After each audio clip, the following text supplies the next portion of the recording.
जय हिंद, वंदे मातरम। स्वागत है आपका दिन भर की बड़ी खबरों में। दरअसल आपको बता दें कि कुछ बेहद बड़ी व महत्वपूर्ण खबरें आपके लिए लेकर आए हैं। इससे पहले यदि आपने अब तक हमारे चैनल को सब्सक्राइब नहीं किया है तो प्लीज़ सब्सक्राइब कर लें, साथ ही बेल आइकन को भी प्रेस कर दें, जिससे कि हमारी हर वीडियोज़ की नोटिफिकेशन आप तक बिना किसी रुकावट के पहुँचती रहे। चलिए दोस्तों, बढ़ते पहली बड़ी खबर की ओर। जी हाँ दोस्तों, हरिद्वार से ऋषिकेश के बीच दौड़ेगी मेट्रो, सरकार ने दे दी मंजूरी। दरअसल आपको बता दें कि हरिद्वार से ऋषिकेश के बीच मेट्रो रेल प्रोजेक्ट को मंजूरी दे दी गई है।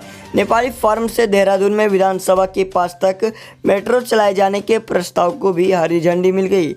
आपको बता दें, गुरुवार को मुख्यमंत्री त्रिवेंद्र सिंह रावत की अध्यक्षता में सचिवालय में यूनिफाइड मेट्रोपॉलिटन ट्रांसपोर्ट अथॉरिटी की बैठक हुई। बैठक में मेट्रो रेल परियोजना के कॉम्प्रिहेंसिव मोबिलिटी प्लान को मंजूरी दे दी। दरअसल देहरादून शहर में दिल्ली मेट्रो रेल कॉरपोरेशन के सहयोग से रोपवे प्रणाली की डीपीआर तैयार की जा रही है। हरिद्वार, ऋषिकेश एवं नेपाली फॉर्म विधानसभा कॉरिडोर में मेट्रो लाइट के निर्माण के साथ ही हरिद्वार शहर में पीआरटी के निर्माण हेतु अनुमोदन प्राप्त किया गया। मुख्यमंत्री की अध्यक्षता में यूएमटीए का गठन किया गया है। इसमें आवास मंत्री, उत्तराखंड उपाध्यक्ष, मुख्य सचिव, सदस्य सचिव, सचिव आवास, वित्त, परिवहन, नियोजन, राजस्व एवं शहरी विकास से सदस्य हैं। आपको बता दें, बैठक में MD Uttarakhand metro rail Jitendra Tyagi ने Dehradun Haridwar Rishikesh metro light system पर विस्तार से प्रस्तुतिकरण किया। इस अवसर पर उन्होंने हरिद्वार से ऋषिकेश, देहरादून से नेपाली फार्म तक मेट्रो लाइट के लिए रूट प्लान स्टडी के बारे में जानकारी दी। देहरादून व हरिद्वार शहर के लिए भी बनाई गई योजना के बारे में जानकारी भी दी। वहीं चारधाम यात्रा में श्रद्धालुओं की भीड़ उमड़ने की आशंका, पुरोहित बोले ना दी जाए यात्रा की अनुमति। दरअसल आपको बता दें, देश में जहां कोरोना के मामले तेजी से बढ़ रहे हैं, वहीं अभी तक उत्तराखंड में कोरोना के मामलों में कुछ राहत देखी जा रही है। आज जब 8 जून से सरकार ने पूरे देश में धार्मिक स्थलों को खोलने का फैसला किया, इसके चलते राज्य के प्रसिद्ध बद्रीनाथ, केदारनाथ, गंगोत्री और यमुनोत्री प्रसिद्ध धामों के मंदिरों के द्वार भी श्रद्धालुओं के लिए खुल गए।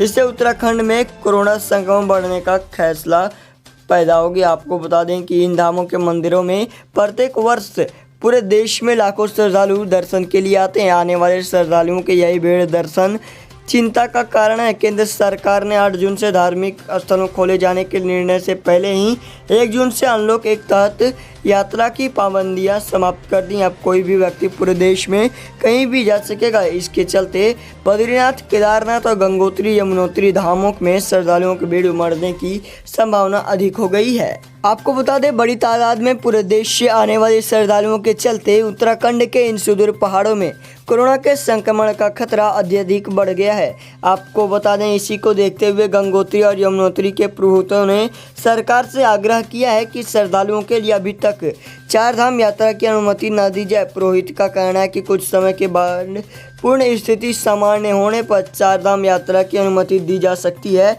फिलहाल कोरोना को देखते हुए ऐसा करना उचित नहीं होगा।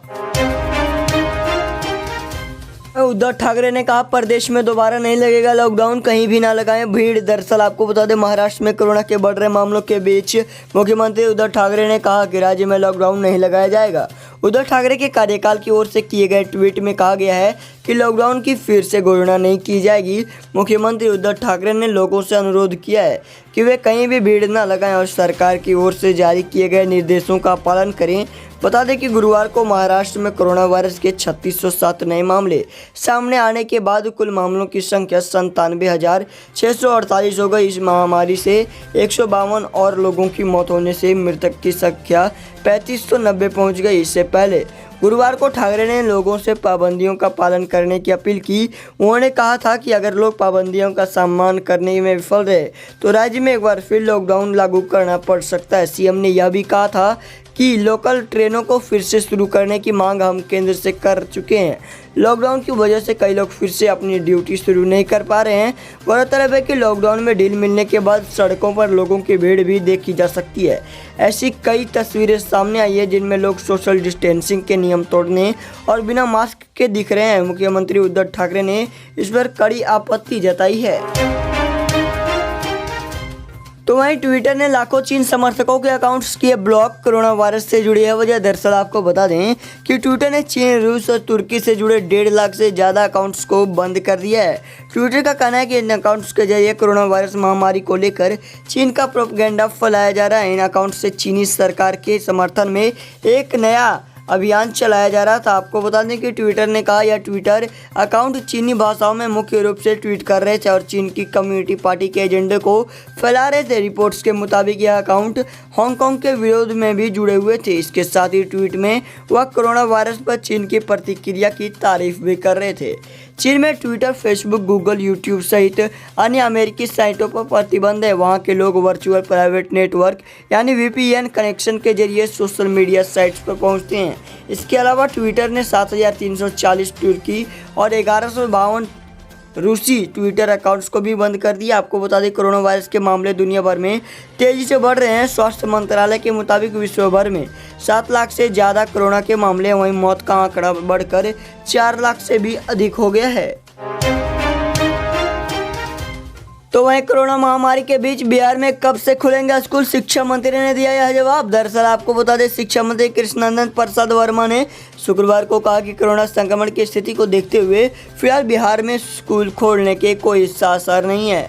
मंत्री ने कहा कि केंद्र सरकार के गाइडलाइन पर राज्य भर के स्कूलों के बच्चों, शिक्षकों, अभिभावकों से स्कूलों के सुरक्षित संचालन को लेकर राय मांगी गई थी।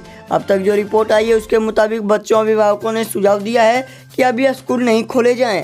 शिक्षा मंत्री ने शुक्रवार को मीडिया से बातचीत में कहा कि बच्चे राज्य और देश के भविष्य हैं। कोविड-19 का जो रूप हमारे सामने उससे बच्चों की सुरक्षा को लेकर राज्य सरकार या शिक्षा विभाग कोई जोखिम नहीं ले सकता है।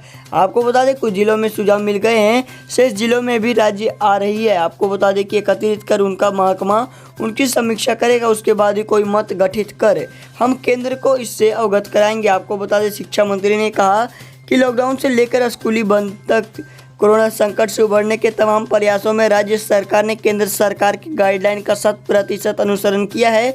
स्कूलों, कॉलेजों, अन्य शैक्षिक संस्थानों के संचालन को लेकर भी केंद्र सरकार का जो गाइडलाइन आएगा हम उसी को लागू करेंगे। उन्होंने संभावना जताई कि जुलाई अंत तक स्कूलों के संचालन को लेकर कोई निर्णय लिया जा सकता है।